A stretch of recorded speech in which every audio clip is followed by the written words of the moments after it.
Bismillahirrahmanirrahim. Assalamualaikum warahmatullahi wabarakatuh.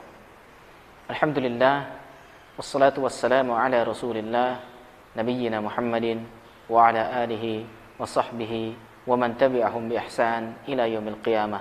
Amma ba'd. Akhul Islam azani Allah wa iyyakum. Sahabat-sahabat sekalian yang dimuliakan Allah Subhanahu wa taala. Sebagaimana kita maklumi bahwasanya agama ini adalah agama ilmiah, agama yang dibangun di atas dasar-dasar keilmiahan. Itulah kenapa Allah Subhanahu wa taala berfirman dalam surah Al-Isra ayat 36. Allah taala berfirman, "Wala taqfu ma laysa laka bihi 'ilm. Inna as-sam'a wal basara wal fu'ad kullu ulaika kana 'anhu mas'ula." Janganlah engkau melakukan apapun ma laysa laka bihi ilm. Kalau misalkan engkau tidak mengetahui ilmunya. Inna sam'a wal basar, karena semuanya pendengaran dan penglihatan, wal fuad, dan hati nurani. Kullu ulaika kana anhu mas'ula. Semuanya itu akan dimintai tanggung jawab oleh Allah Subhanahu wa taala. Mata kita, penglihatan kita, hati kita, pendengaran kita dimintai tanggung jawab. Tatkala kita senantiasa meyakini sesuatu, mengamalkan sesuatu dalam agama ini, maka akan dimintai tanggung jawab oleh Allah Subhanahu wa taala atas dasar apa dan dari mana pengamalan tersebut. Dari mana keyakinan tersebut. Inilah agama ini, agama yang ilmiah, yang didasarkan kepada dalil-dalil yang jelas dari Allah dan Rasulnya. Bukan dari akal-akalan manusia, bukan dari hawa nafsu kita.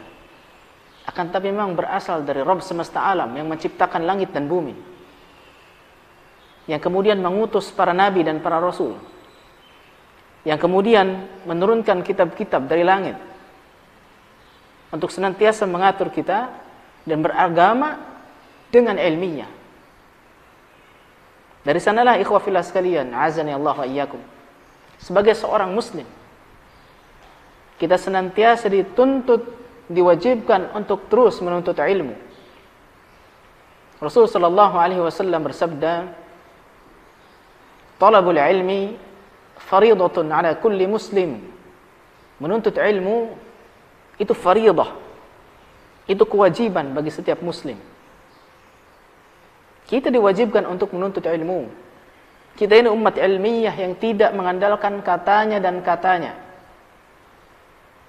tapi kita harus senantiasa menjelaskan apa yang kita lakukan, baik berupa perkataan, ibadah, zikir-zikir, bahkan i'tiqad, keyakinan-keyakinan kita berdasarkan ilmu dari Al-Quran dan Sunnah Nabi sallallahu alaihi wasallam yang dijelaskan, ditafsirkan, yang difahami dengan baik oleh para salaf, para pendahulu kita yang saleh, kemudian disampaikan secara turun-temurun kepada kita.